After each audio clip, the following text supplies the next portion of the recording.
With a historic crop of head coaches available, the Chicago Bears are running it back with Matt Eberflus. What are they doing? I don't know, but let's talk about it. Listen, the Bears finished, I believe, 7-10. They had a season. Let me make sure of that. Because now I'm thinking about it, they might have been 6-9. They had a season that was better than recent ones, but nothing great. No, they did finish 7-10, tied for third in that division with with the Vikings. I'm sorry. Um, They had a season that was not as bad as previous ones have been. Justin Fields showed a little more than he has in previous seasons, but nothing to really assure that he's the franchise quarterback. They ended up with the ninth pick of the draft, but they have the first overall pick by way of Carolina because Carolina traded up to the first pick in last year's draft. So Chicago went from the worst team in the NFL to a decent team in the NFL. Now, should that warrant bringing back Matt Eberflus? Well, I think that deserves a discussion, both as an individual situation with the Bears and as a situation for coaches in the NFL as a whole. So, as you know, or maybe you don't know, this class of available head coaching candidates is certainly one that's going to be historic. We have Jim Harbaugh, who just won a national championship at Michigan as the head coach. We have Bill Belichick, who's the third most winningest head coach in the NFL all time, most Super Bowls by a head coach. We have Pete Carroll, who's one of the two or three coaches in the history of football to win both a championship at the college level with USC and at the pro level with Seattle. And then we have several other candidates that I think are very solid hires. Mike Vrabel, I think, is a very good head coach. Antonio Pierce, I think, proved to be at least a decent head coach in his stint as interim coach with the Raiders. There's other guys that are available that I think are decent hires as well. And in this historic crop of head coaching candidates, I think it behooves any team to take a full look at what they have at the coaching position, do a little searching, and see what the consideration is. Because you see, with coaching candidates in the NFL, it's not like a normal hiring process, right? On a day-to-day job, I work as a marketing manager in multifamily housing. And if I'm not doing my job well enough, I am let go. And then they replace me. They don't replace me because they find someone, oh, this guy's a really good marketer. Dylan's doing a good job, but not a great job. Maybe we can swap that out. That's not how it works in the real world. You have to have grounds for firing. However, in the NFL, people could fire for, frankly, whatever reason they wanted. I mean, obviously, there's no racial discrimination allowed, but that's incredibly hard to prove. And I think there's been firings for that for sure. But at the end of the day, you could fire if there's a better candidate available, right? If I feel like I have a good head coach and a great one appears, I can make that swap if I'm an NFL owner or an NFL GM. Shoot, my New York Jets, right? I am a New York Jets fan, and I love Robert Saleh.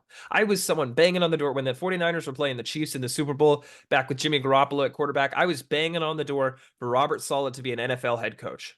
I never dreamed it would be of my team, and when he became the head coach of the Jets, I was ecstatic. And I'm still happy with keeping him as my head coach. I believe he is solid. I don't believe he's great. I don't believe he's bad. And I believe he's the right guy for the job, at least for this year.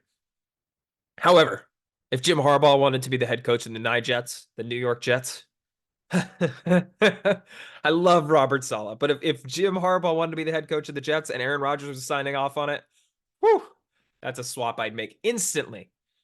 You owe it to yourself if you're the Jets to make sure that Jim Harbaugh doesn't want to be there. And Bill Belichick doesn't want to be there, although there's some complicated past with that, with Bill Belichick coaching the Jets for a few days and coaching New England and yada, yada, yada.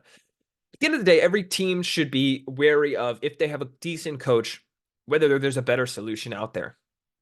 And Chicago's sitting here with Matt Eberflus as their head coach. Matt Eberflus with a career record of 10-24 in Chicago. We clown on Matt Nagy all the time, who was fired in 2021. Matt Nagy was the coach of the year in 2018, their previous head coach in Chicago. His record was 34-31. That's a .523 winning percentage. We sit here and he's played 2 playoff games. Now, granted, they didn't win those playoff games, but still, what has Matt Eberflus done? Nothing. And Justin Fields hasn't progressed into being the franchise quarterback.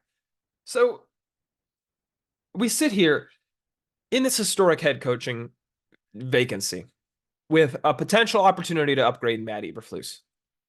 And in Chicago, a treasure trove of assets. I mean, I talk about Justin Fields not developing. If you believe Justin Fields is the guy, you could keep Justin Fields. You could trade back from that first pick. And then you got two picks in the top 10, probably, depending on who trades up, right? Maybe it's New England, maybe it's the Giants, whoever, for Caleb Williams to take him first overall. And then you're probably accumulating another first round next year. So you could still get one of the top tackles and one of the top wide receivers to pair with Justin Fields, to pair with DJ Moore and give Justin Fields some protection and some weapons on that offense. Or if you feel like Justin Fields isn't the guy, you could trade him away, draft Caleb Williams first overall, draft one of these tight ends or wide receivers or tackles ninth overall, and then whatever picks you get from Justin Fields is a bonus.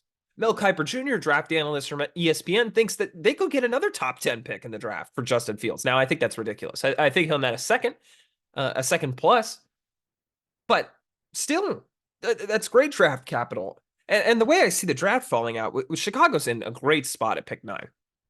In my opinion, there's 9 players at the top tier of this draft. You have 3 quarterbacks that are expected to go early: Caleb Williams out of USC, Drake May out of North Carolina, and Jaden Daniels out of LSU. You have 3 wide receivers that are expected to go early: Marvin Harrison Jr. out of Ohio State, Malik Neighbors out of LSU, and Rome Odunze out of Washington. You have 1 tight end that's expected to go early, Brock Bowers, and you have 2 tackles that are expected to go early. Brock Bowers for Georgia, I should have said. And then 2 tackles expected to go early, Joe Alt from Notre Dame, and then Olu Fashanu from Penn State. So it's 9 players, 2 tackles, 4 offensive weapons, and then 3 quarterbacks. 9 players. So Chicago sits here at pick 9. You have to assume the 3 quarterbacks are going to be gone, especially if they're picking one and they're taking one of those quarterbacks. So you get the opportunity to have one of the top weapons on offense, probably a receiver, but it could be Brock Bowers as well, a stud tight end, or an excellent tackle to protect Caleb Williams or Justin Fields at pick 9. And if you're trading out of that, you have an opportunity to take 2 of those guys, right? What would a draft look like? You surround Caleb Williams, Justin Fields on offense with Rome Odunze and DJ Moore, and then you got Joe Alt anchoring the offensive line. That's an excellent young core. And I get if you want to move on from Justin Fields, right? Because you have to pay him, then you draft Caleb Williams, and then you add Rome Odunze, and you give Caleb Williams, Rome Odunze, and DJ Moore, and then more picks from trading Justin Fields.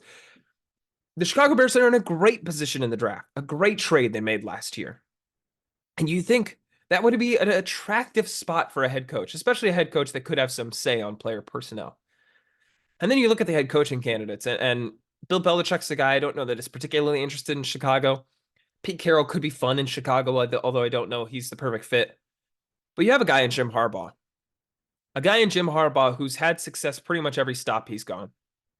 Who's started out at Stanford, brought them back to relevancy, developed a guy in Andrew Luck who would be one of the top quarterbacks in the NFL right now if he had not retired so early.